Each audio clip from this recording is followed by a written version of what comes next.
வணக்கம்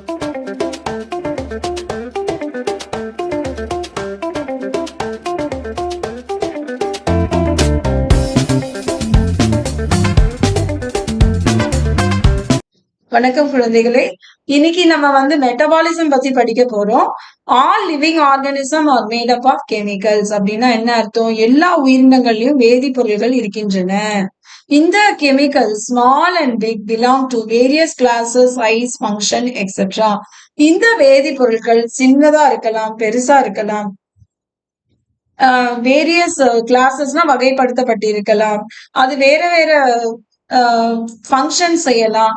அந்த மாதிரி இருக்கக்கூடிய வேதிப்பொருட்கள் இருக்கின்றன. உதாரணத்துக்கு நீங்க எடுத்துக்கிட்டீங்கன்னா, இப்ப புரதங்களின் சிறிய பகுதி என்ன? Amino acids. கார்போஹைட்ரேட்டோட சிறிய பகுதி என்ன? குளுக்கோஸ். அந்த மாதிரி சிறியதாவும் இருக்கலாம், பெரியதாவும் இருக்கலாம். இப்ப புரதங்கள் உங்களுக்கு வளர்ச்சிக்கு உதவுகின்றன. கார்போஹைட்ரேட்டுகள் சக்திக்கு உதவுகின்றன. இது மாதிரி அதோட ஸ்ட்ரக்சரும், ஃபங்க்ஷன்ஸும், நம்பரும் எல்லாமே வேரி ஆகுது அப்படின்றதுதான் இந்த 2 லைன்ல நமக்கு கொடுத்திருக்காங்க. They are constantly being made and changed into some other biomolecule.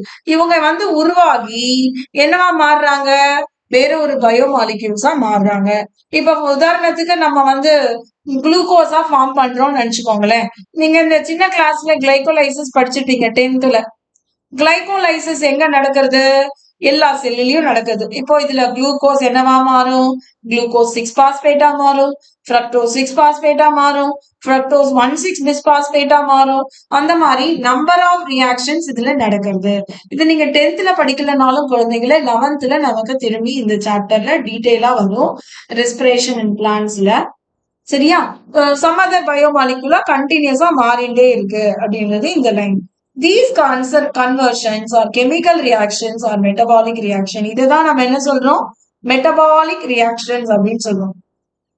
There are thousands of metabolic reactions occurring simultaneously inside all living organism. இப்போ எல்லா உயிரினங்களும் எடுத்துட்டீங்கன்னா, எல்லா உயிரினங்களையும் செல் இருக்கு இல்லையா? ஒவ்வொரு செல்லிலையும் கிளைகோலைசிஸ் நடக்குதுன்னா, இந்த கிளைகோலைசிஸ் அப்படின்றதே 10 ஸ்டெப் உள்ளது. அதுக்கப்புறம் கிரெப்ஸ் சைக்கிள் இருக்கு, எல்லாம் இருக்கு. சோ எல்லா செல்லிலையும் இந்த ஸ்டெப்ஸ் நடக்கும்போது நமக்கு ஆயிரக்கணக்கான கெமிக்கல் ரியாக்ஷன்ஸ் நடந்துட்டு இருக்கு சைமல்டேனியஸா, ஒரே நேரத்துல அப்படின்னு சொல்றாங்க. ஓகேங்களா? தே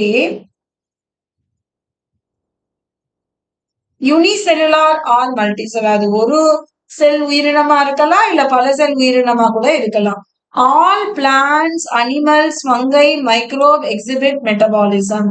எந்தெந்த உயிரினங்கள்ல மெட்டபாலிசம் இருக்கு அப்படின்னு பாத்தீங்கன்னா, பிளான்ட்ல இருக்கு, தாவரங்கள்ல, விலங்குகள், பூஞ்சைகள், மைக்ரோப்ஸ், இதுல எல்லாத்துலயுமே நமக்கு மெட்டபாலிசம் அப்படின்ற ப்ராசஸ் இருக்கிறது. The sum total of all the chemical reactions occurring in our body is called metabolism. இந்த லைன் ரொம்ப முக்கியமான லைன்.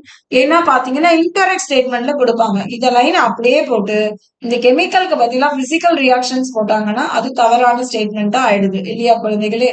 நோ நான் லிவிங் ஆப்ஜெக்ட் எக்ஸிபிட் மெட்டபாலிசம். உயிரற்ற பொருட்கள்ல வேதியியல் மாற்றங்கள் நடப்பது இல்லை அப்படின்னு அவங்களே கொடுத்துட்டாங்க. Metabolic reactions can be demonstrated outside the body in cell-free system.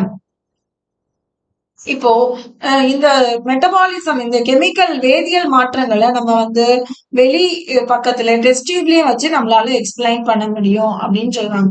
An isolated metabolic reaction outside the body of an organism performed in a test tube is neither living nor non-living. இது எப்படியோ எடுத்துக்க முடியாது. லிவிங்னும் சொல்ல முடியாது, நான் லிவிங்னும் சொல்ல முடியாது. நீங்க அதை டெஸ்ட் டியூப்ல பண்ணும்போது. Hence, while metabolism is a defining feature of all living organism without exception.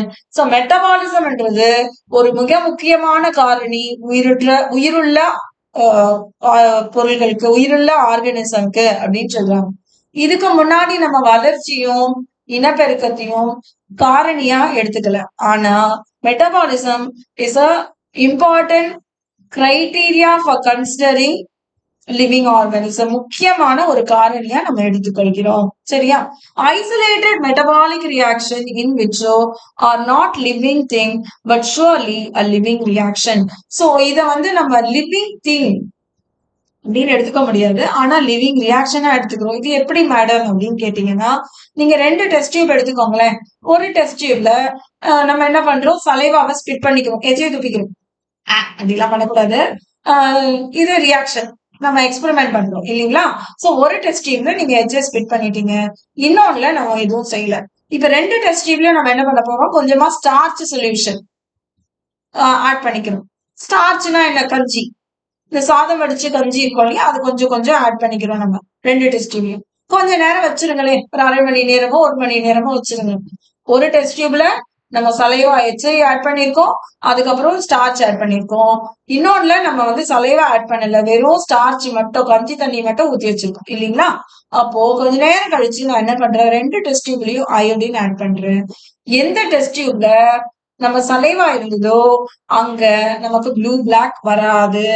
ஏன்னா, உங்களுக்கு தெரியும் சலைவால அமைலேஸ் அப்படின்ற ஒரு என்சைம் இருக்கிறதுனால, அது ஸ்டார்ச்ச டைஜஸ்ட் பண்ணியிருக்கும். ஆனா, வேற ஒரு டெஸ்ட் டியூப்ல நம்ம எங்க சலைவா ஆட் பண்ணலையோ, அங்க நமக்கு ஸ்டார்ச் மட்டும் இருக்கிறதுனால, கருநீல கலர் வந்திருக்கும். அதனால இது என்னது? லிவிங் ரியாக்ஷன் தான். ஆனா, நான் லிவிங் திங்ல நடந்திருக்கு அப்படின்றது தான் அந்த கடைசி வரிக்கான விளக்கம். சரியா குழந்தைகளே? அப்ப மெட்டபாலிசம் அப்படின்றது டிஃபைனிங் ஃபீச்சர் ஆஃப் லிவிங் ஆர்கனிசமா நம்ம எடுத்துக்கிறோம். அடுத்தது cellular organisation of the body is also defining feature of living life forms. Cellular அப்படின்னா உங்களுக்கு தெரியும் செல்களின் அமைப்பு. சோ செல்லோட அமைப்பையுமே வந்து டிஃபைனிங் ஃபீச்சரா தான் நம்ம எடுத்துக்கிறோம். முக்கியமான காரணி உயிருள்ள ஆர்கானிசம்க்கு அப்படின்னு நம்ம எடுத்துக்கிறோம். செல்லோட வகைப்பாடு உங்களுக்கு நல்லா தெரியும். தாவரங்கள்ல செல் இருக்கு, விலங்குகள்ல செல் இருக்கு, பாக்டீரியால இருக்கு, ஃபங்கைல இருக்கு. ஒன்னொன்னுலயும் ஒரு ஒரு மாதிரியான அமைப்புகள் இருக்கு. அந்த அமைப்புகளை வந்து நம்ம டிஃபைனிங் ஃபீச்சரா எடுத்துக்கிறோம் உயிருள்ள ஆர்கானிசம்க்கு. சோ இது 2 படிச்சிருக்கோம். மெட்டபாலிசமும் டிஃபைனிங் ஃபீச்சர், செல்லுலார் ஆர்கனைசேஷனும் டிஃபைனிங் ஃபீச்சர் அப்படின்னு நம்ம எடுத்துக்கிறோம். புரியுறதா குழந்தைகளே?